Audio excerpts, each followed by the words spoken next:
मी आपलं पाठ्यपुस्तक आता तुम्हाला शेअर करतो.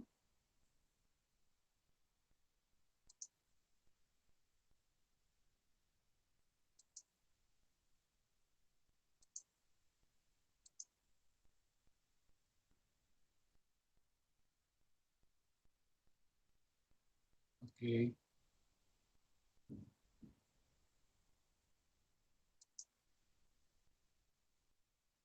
दिसते का रे?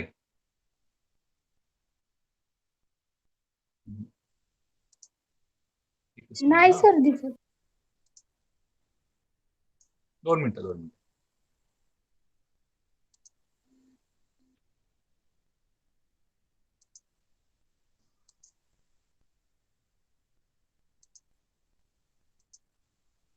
ओके.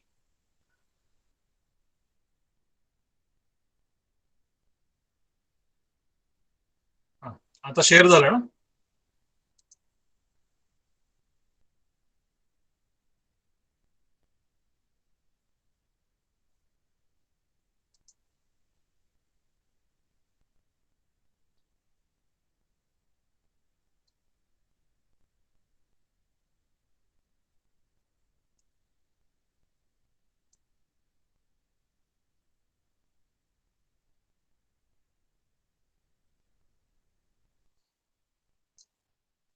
ओके. आता आपण आलो पहा आपल्या जिथे आपण काल होतो आणि आपण जो काव्याचा विचार करत होतो तिथे आपण आलेलो आहोत. भारतीय साहित्यकारांच्या काही व्याख्या आणि पाश्चात्य साहित्यकारांच्या काही व्याख्या. काव्य म्हणजे काय हे समजावून सांगणाऱ्या इथे दिलेल्या आहेत.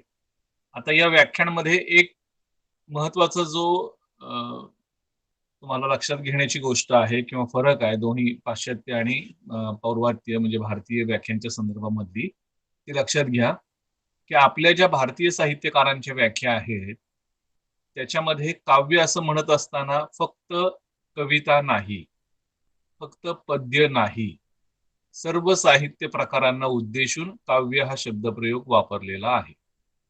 नाटक असेल, कादंबरी असेल, तेव्हा कादंबरी नव्हतंच आपल्याकडे, पण महाकाव्य सदृश्य आपल्याकडे रचना असायच्या, महाकाव्यच असायची काही. या सगळ्यांना उद्देशून काव्य हा शब्दप्रयोग आहे. गद्य आणि पद्य असं विभाजन काही आपल्या साहित्यशास्त्रकारांनी केलेलं नाही. ते सगळ्याला उद्देशून काव्य असा शब्द वापरतात. आणि पाश्चात्यांच्या आपण जेव्हा व्याख्या पाहतो आहोत त्याच्यामध्ये मात्र तिथं काव्य याचा अर्थ तिथं फक्त पद्य, भावगीत, लिरिक्स अशा अर्थी आपण ती व्याख्या पाहणार आहोत. आपण काल एक व्याख्या पाहिली पहा, भामह या नावाचा साहित्यशास्त्रकार आहे आणि त्याची पहिली व्याख्या आपण पाहिली होती, शब्दार्थो सहितो काव्यम. मी तुम्हाला काल असं म्हटलं की सहितो या शब्दावरती अनुस्वार चुकून पडलेला आहे, मुद्रण दोष येतो. आणि या व्याख्येचे जे अर्थ होतात, शब्द आणि अर्थ यांच्यामध्ये असणारं सहतत्व, यांच्यामध्ये असणारं सहचर्य, सहचर्य म्हणजे दोघांनी एक बरोबर चालणं, समजून घ्या. शब्द आणि त्यातला अर्थ, शब्द आणि त्यातला अर्थ यांच्यामध्ये जे सहचर्य असतं, जे सहतत्व असतं, त्याला काव्य असं भामहन म्हटलेलं आहे. पण आपण सुरुवातीला जी उदाहरणं घेतली, मी तुम्हाला औदुंबरी या कवितेचं उदाहरण दिलं, तेव्हा आपण असं पाहिलं की कविता तर अनेकार्थी असते. एकच एक अर्थ कवितेमधनं उत्पन्न होईल असं नाही. जितके वाचक त्या कवितेला लाभलेले असतील, काव्याला लाभलेले असतील, तेवढे सगळे वाचक आपापल्या मनामध्ये त्या कवितेचा वेगवेगळा अर्थ धारण करू शकतात. मग शब्द आणि त्यातनं व्यक्त होणारा अर्थ किंवा शब्द आणि त्यातला अर्थ यांचं सहचार्य, ही व्याख्या योग्य वाटते का आपल्याला सांगा? आणि याच्यामध्ये मग फक्त वाच्यार्थ हाच गृहीत धरला जाईल, शब्दार्थो सहितो काव्यम असं म्हणत असताना. तिथं त्याचा अर्थ जो दिलाय, काव्यात शब्द आणि अर्थ दोन्हींनाही सारखीच प्राधान्य असते असं नाहीये खरं त्याचा अर्थ. शब्दार्थ सहितो. खर तर म्हणजे कुंतकासारख्या पुढच्या साहित्यशास्त्रकारांनी वक्रोक्ती जीवित नावाचा ग्रंथ लिहिला आणि त्या ग्रंथामध्ये त्यांनी वक्रोक्ती सांगितलेला आहे. वक्रोक्ती काय, काव्यामध्ये सौंदर्य कशामुळे येतं, तो असं म्हणतो जे सांगायचं की नसतं ते असं वळणानं सांगितलेलं असतं. आता वाकडी वाट करून आडवळणानं जे सांगितलं जातं, वक्रतेनं सांगितलं जातं, त्याच्यामुळे सौंदर्य निर्माण होतं. आता ही उदाहरण लक्षात घ्या तुम्ही. काव्यात सौंदर्य कशामुळे निर्माण होतं, म्हणजे अमुक एखादी गोष्ट फार सुंदर आहे असं आपण म्हणतो, किंवा अमुक एखादी गोष्ट फार आहे असं आपण म्हणतो, तेव्हा आपण लगेच काय करतो, की सरळ न सांगता त्याला वेगळं काहीतरी रूप दिसतं. स्त्री असेल तर तिला आपण अगदी ही रंभा किंवा उर्वशी जणू अप्सरा आहे असं म्हणतो आपण. आणि पुरुषा आपण मग तो काय सदनाचा पुतळा आहे अशा प्रकारचे शब्दप्रयोग वापरतो.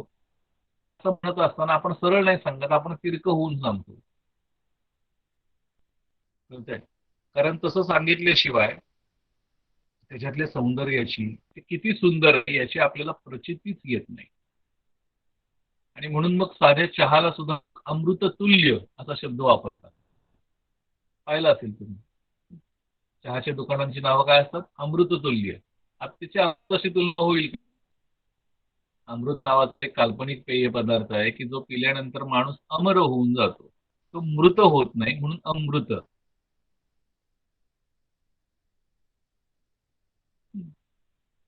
वेगवेगळ्या प्रकारचे ऍसिडिक द्रव्य असतात, त्याचा शरीरावरती घातक परिणाम होतो आपल्या. पण तात्पुरती तरतरी येते. आणि आत्ताच्या काळामध्ये म्हणजे माणसं जी श्रमलेली असतात, मुली भागलेली असतात काम करून, तर त्यांना थोडासा विरंगुळा तो चहा देऊ शकतो. आणि म्हणून त्या चहाला काय अमृततुल्य असं नाव दिलं. ही फार गद्यप्राय उदाहरणं झाली, मी मान्य करतो, पण कवितेमध्ये शब्द आणि अर्थ किंवा शब्दातनं निर्माण होणारा अर्थ काव्य मर्यादित नाही. तुम्हाला हे समजावून सांगतो पहिल्यापासून. आणखी एक कविता आहे, तुम्ही सगळ्यांनी ऐकली आहे की मला माहित नाही, पण आज ती तुम्हाला सांगावीची वाटते मला. नववधू, भारत तांबेची कविता आहे.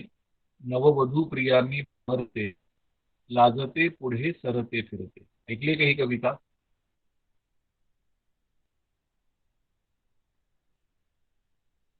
कोण जागा आहे? अर्पिता, समीक्षा? नाही सर.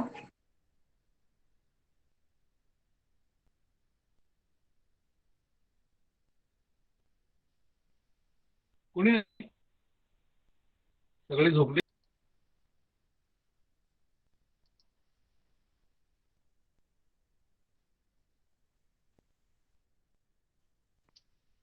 अरे माझा आवाज येतोय का तुम्हाला?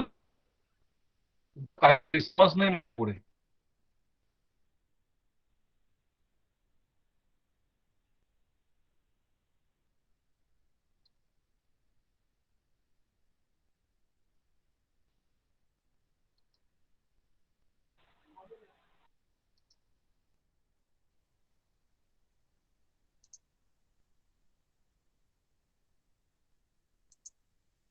आवाज येतोय का माझा?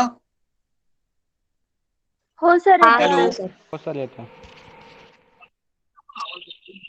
मला कळायला मार्गच नाही तुम्हाला ऐकू येते की नाही ते. हो सर, येतोय आवाज.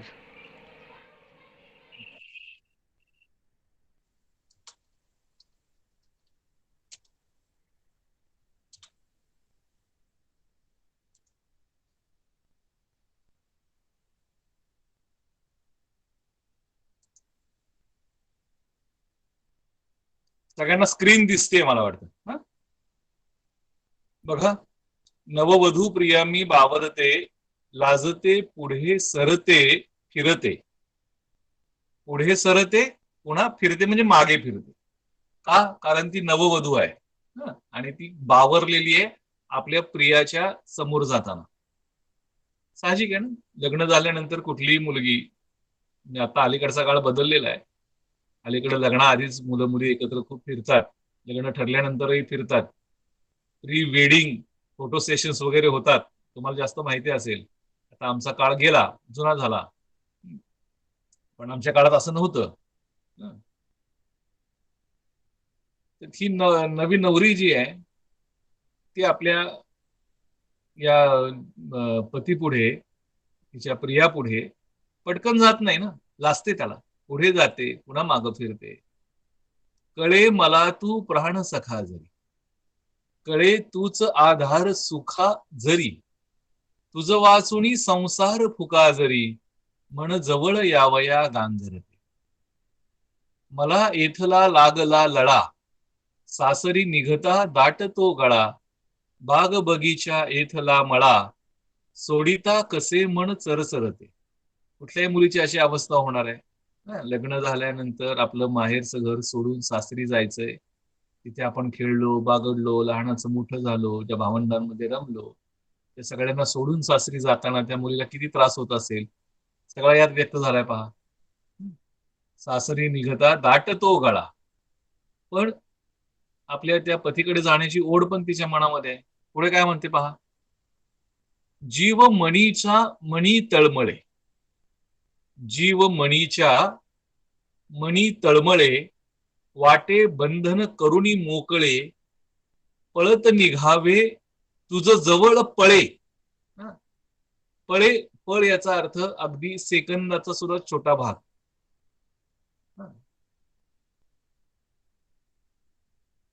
पळभर म्हणतो ना आपण, त्यातला पळ अगदी छोटासा क्षण. पळत निघावे तुझ जवळ पळे, परी काय करू उरी भरभरते. छाती भरभरून येते नुसती. बघा, तुम्हाला खूप रडून की छाती अशी कोंदटल्यासारखी होते, छाती दाटून येते, उरी भरभरते. जोपर्यंत तुम्ही रडणार, मोकळं होणार नाही, to clean out your breast. काव्याच्या बाबतीत सुद्धा असं म्हटलेलं आहे, कवितेच्या बाबतीमध्ये. चांगली कविता म्हणजे काय, की तुमचं अगदी ऊर फोडून रडणं असतं, ऊर मोकळं करणं असतं. परी काय करू उभी भरभर रे, आता तूच भय लाज हरी रे, आता तू भय लाज हरी रे, धीर नेऊनी देऊनी ने नवरी रे. आपल्या नवऱ्याला काय सांगते ती, की आता तूच माझी जी लाज आहे, मला तुझ्याकडे यायला जो संकोच वाटतो आहे, आणि माझा पाय जो माझ्या घरातल्या माणसांमध्ये अडकलेला आहे, त्यातनं तूच मला मुक्त कर. ये, तूच माझी लाज आता हरण कर. आता तूच भय लाज हरी रे, मला वाटणारी भीती आणि माझी लज्जा दोन्ही तू आता जिंकून टाक. भय लाज हरी रे, धीर देऊनी ने नवरी रे, भरोत भरतील नेत्र जरी रे, कळ कळ पळभर मात्र, खरे सुखते, सॉरी, खरे घरते. भरोत भरतील नेत्र जरी रे, कळ पळभर मात्र, खरे घरते. ती म्हणते माझं खरं घर तेच आहे. हे घर माझ्या आई वडिलांचं घर, हे काही माझं खरं घर नाहीये. त्यामुळं जर घरातले रडले तर रडू देत, मला सुद्धा काही क्षण त्रास होईलच ना. माझ्याही हृदयामध्ये कळ येणारच आहे, पण ती पळभर असणार आहे, फार काळ टिकणारी कळ असणार नाहीये. कारण मला माहिती आहे माझं खरं घर तेच आहे. तुम्हाला वाटतं का रे, ही कविता एका नवीनच लग्न झालेल्या मुलीची तिच्या सासरी जातानाची जी अवस्था आहे, त्या अवस्थेवरची कविता आहे, असं कुणाला वाटतं?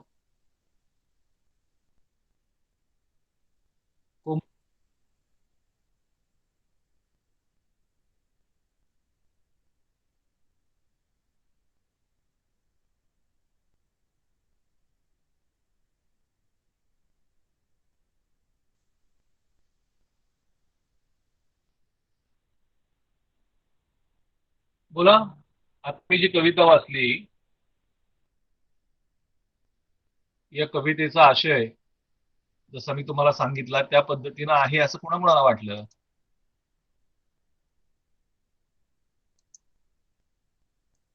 मी बोललो पाहिजे बाळांनो, का बोलत नाही आहात तुम्ही? सिंपल आहे ना? काय आपण म्हणतोय? शब्दार्थो सहितो काव्यम. शब्द आणि अर्थ यांच्या सहचर्यातनं जे निर्माण होतं त्याला काव्य म्हणायचं. ही सरळ सरळ त्याची व्याख्या झाली. आता मी तुम्हाला जी कविता इथे वाचून दाखवली त्या कवितेचा तोच अर्थ आहे असं कुणाला वाटतं, किंवा त्यापेक्षा काही वेगळा अर्थ असू शकेल असं कुणाला वाटतं? त्यांनी पण सांगा. समीक्षा बोल. हो सर, तसंच आहे तुम्ही जसं सांगितलं. हा, म्हणजे ही कविता नववधूचीच आहे, बरोबर आहे? हो सर. सगळे माझ्याशी सहमत आहेत आणि असतील आणि आहेच आहेच. पण कवितेची गंमत अशी असते, कवितेमध्ये व्यंजना या नावाची एक शब्दशक्ती काम करते. व्यंजना काय करते? व्यंजना ही शक्ती अशी आहे की जो तुम्ही अर्थ जो व्यक्त करता तो कायम ठेवतेच. तो अर्थ बदलून टाकत नाही, त्या अर्थाला बाध आणत नाही, तो अर्थ विरुद्धार्थी करत नाही, तो अर्थ ठेवतेच, पण त्याच्या जोडीनं आणखी एक दुसरा अर्थ निर्माण करते, जो दुसरा अर्थ जास्त सुंदर असतो. तो दुसरा अर्थ आहे ना, तो जास्त सुंदर असतो. आता ही कसं काय बघा. तर सॉरी,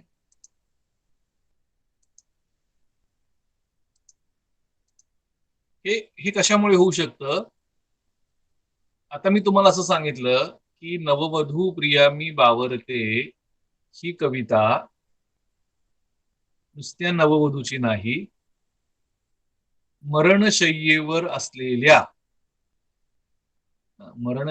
असलेल्या एका रुग्णाचं ते मनोगत आहे की जो कुठल्याही क्षणी त्याला समोर आता आपला मृत्यू दिसायला लागलेला आहे, त्या मृत्यूचे दूत त्याच्यापर्यंत येऊन पोहोचलेले आहेत, पण त्याचा सगळा जीव आपल्या या संसारामध्ये अडकलेला आहे. म्हणजे नुसता त्याचा एकट्याचा संसार नाही बरं का, संपूर्ण जगाचा संसार. जगाचा संसार. आपण नेहमी अशी कल्पना करतो की आपल्याला एक भवसागर, हा सगळा भवताल जो आहे ना आपला, हा जणू एक भवसागर आहे आणि हा आपल्याला पार करून जायचंय, किंवा ही आपली एक भव नदी आहे आणि ही पार करून आपल्याला पलीकडे जायचंय. पण या भवनदीमध्ये, या भवसागरामध्ये काय आहे? याच्यामध्ये अकराळ विकराळ असे मोठे मोठे मासे आहेत, ते तुम्हाला सहज खाऊन टाकतील. मोठ्या मोठ्या मगरी आहेत, मोठे मोठे साप आहेत.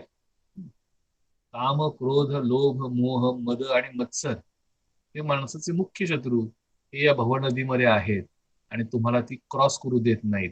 पण ती क्रॉस करून पलीकडे गेलात, पहिलं तिरी लागले नेत्र रे पहिलं तिरी, हा जो पलीकडचा किनारा आहे तो पराचा किनारा, तो परमेश्वराचा किनारा, तो शाश्वततेचा किनारा आहे. तिथनं परत माघारी येणं नाही, पण त्यासाठी हा भवसागर पार करून जावं लागतं, करावं लागतं आपल्याला. ही आपली एक आवडती संकल्पना, आपल्या सगळ्या हिंदू मायथॉलॉजी मधली आजपर्यंतची ही संकल्पना आहे की माणूस जन्माला येतो,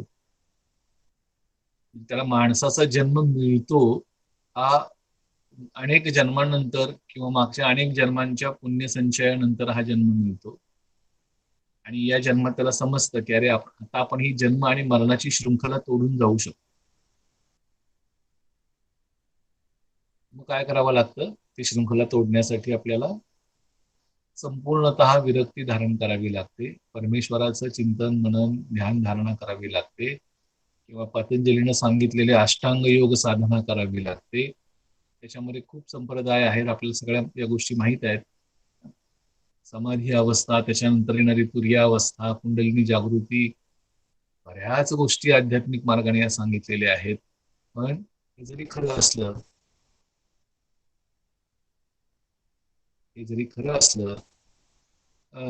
माझं हे चित्र अडकतंय पण आवाज अडकतोय का रे बाळांनो?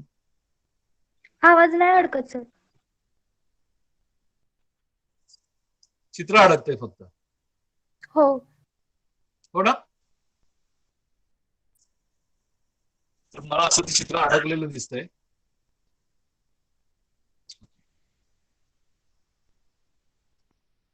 पण आपल्याला हे जग सोडून जाणं तितकं सोपं वाटत नाही.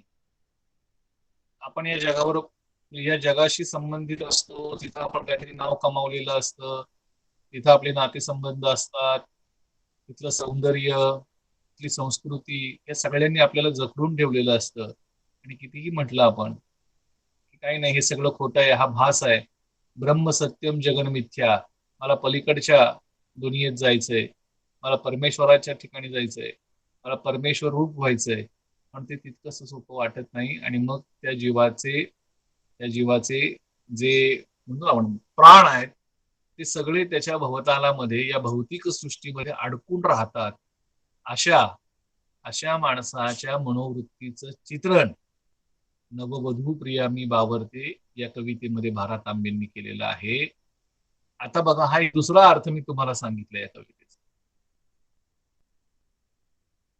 कुठला अर्थ अधिक सुंदर होता? आता पुन्हा सौंदर्य हे पण सापेक्ष आहे. सापेक्ष अशा अर्थी की ज्याला अध्यात्मामध्ये रुची आहे अशा व्यक्तीला दुसरा अर्थ चांगला वाटेल, जो नंतर मी सांगितला तो. आणि काही अगदी जे सामान्य वाचक असतात त्यांना पहिला अर्थच छान वाटतो, की ते जणू काही एखाद्या नववधूचं गाणं आहे. नववधूचं गाणं असूनही ते अशा एका जीवाचं स्वगत आहे जो आता मरणासन्न अवस्थेमध्ये आहे आणि त्याचा प्राणसखा म्हणजे त्याचा परमेश्वर आहे. तो आपल्या परमेश्वराला सांगतोय की आता तू ये आणि माझी सुटका कर यातनं. एक एक पळभर माझ्या अंतःकरणामध्ये कळ उठेल, पण माझं खरं घर तेच आहे. काय व्हायचा त्रास तो होऊ देत, ज्यांना रडायचे त्यांना रडू देत, पण आता मी मोकळ्या मनानं तुझ्याबरोबर यायला तयार आहे. माझा सगळा आता गुंता मी मागे सोडलेला आहे. हा अर्थ जेव्हा कळायला लागतो तेव्हा ती कविता आणखी सुंदर व्हायला लागते. सौंदर्य हे नुसतं रचनेत नसतं, सौंदर्य आशयामध्ये असतं. आशय जेवढा उदात्त असेल तेवढं ते काव्य आपल्याला सुंदर वाटायला लागतं, हे समजून घ्या. त्यामुळं शब्दार्थो सहितो काव्यम असं म्हणत असताना नुसत्या काव्यात शब्द आणि अर्थ दोन्ही सारखेच प्राधान्य असते अशी एवढी वाक्य काही उपयोगाची नाहीत बाळांनो. शब्द आणि अर्थ यांचं असं नातं आहे की त्यातनं जो अर्थ व्यक्त होतोय त्याच्याही पेक्षा जास्त मोठा, जास्त उदात्त, जास्त मोहक असा अर्थ आपल्याला त्या शब्दांमधनं व्यक्त होतो.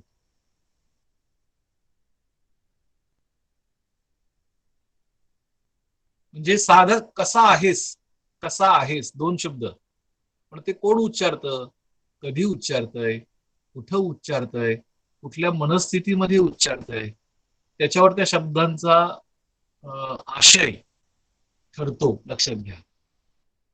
म्हणजे दोन मित्र एकमेकांना भेटले आणि सहज म्हणले कसा आहेस, त्याचा अर्थ वेगळा.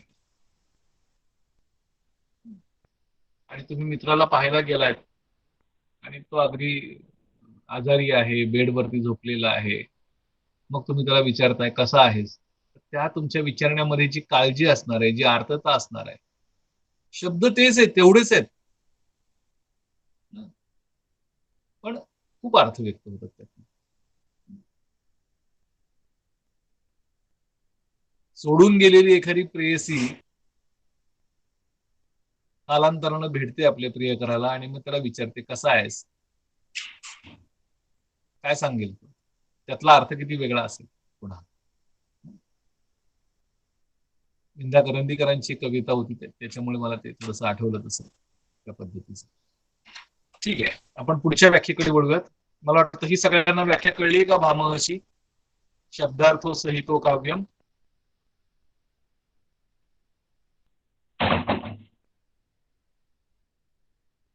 पुढची व्याख्या रीतिमा काव्यस्य विशिष्ट पदरचना रीती ही. शुद्ध लेखनाच्या प्रचंड चुका आहेत त्याच्यामध्ये. रीती आत्मा झालंय, रीतीर आत्मा पाहिजे. कारण रीतीर संधी आणि त्याचा संधीचा विग्रह केला तर रीती ही आत्मा असं होतं ते. पण तिथला जो विसर्ग आहे त्याचं रूपांतर र मध्ये होतं आणि तो र पुढच्या आ मध्ये मिक्स होऊन रीतीर आत्मा असा तिथं मूळ शब्द संधी तयार व्हायला पाहिजे. वामनाची व्याख्या काय? रीतिरात्मा काव्यस्य विशिष्ट पदरचना रीती ही. नुसतं रीती झालंय, त्याच्या पुढे पण विसर्ग आहे, ते विसरू नका. रीती ही. तो म्हणतो रीती म्हणजे शैली हाच काव्याचा आत्मा आहे. रीतीचे अनेक प्रकार वामनानं सांगितलेले आहेत.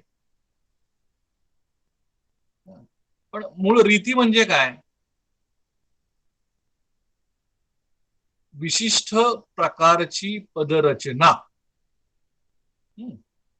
विशिष्ट प्रकारची पदरचना म्हणजे रीती असं तो सांगतो. आता हा विशिष्ट म्हणजे कसा प्रकार? अनेकांना असं वाटेल की पूर्वीच्या काळामध्ये वृत्तबद्ध रचना फार केली जायची. वृत्तामध्ये लिहिणं म्हणजे एक प्रकारची रीती झाली. त्यात काय चूक आहे असं नाही, कारण त्यात सुद्धा तुम्हाला काही यमकाची बंधनं पाळून ती रचना करावी लागायची. मग एखादं वृत्त असेल, शार्दूल विक्रीडित असेल किंवा भुजंग प्रयात असेल, तर ते पाळत असताना तुम्हाला यमक कुठे घ्यायचंय, संधी कुठे घ्यायची, काळ कुठं असला पाहिजे, हे सगळं माहिती असावं लागायचं. प्रतीक्षा, टाइम इज ओव्हर. कुणीतरी एक असतंच आपल्याकडे सांगणार की टाइम इज ओव्हर. तर विशिष्ट पदरचना रीती ही रीती म्हणजे नेमकं काय मी फार खोलात जाऊन सांगणार नाही, कारण मला वाटतं आपल्याला पुढे मुळात कविता पाहिजे आहेत. आणि आता हे सगळं तुम्हाला सांगत राहिलो तर कदाचित असंही होईल की साहित्याबद्दल तुमच्या मनामध्ये अरुची निर्माण होण्याची शक्यता पण आहे. त्यामुळे आता आज वेळ संपलेला आहे. तुम्हाला पुढचा तास असेल, आपण उद्याच्या तासाला उरलेला भाग यातला घेऊ. सगळ्या आपल्या ज्या व्याख्या शिल्लक आहेत त्या आपण उद्या संपवूया. थँक्यू.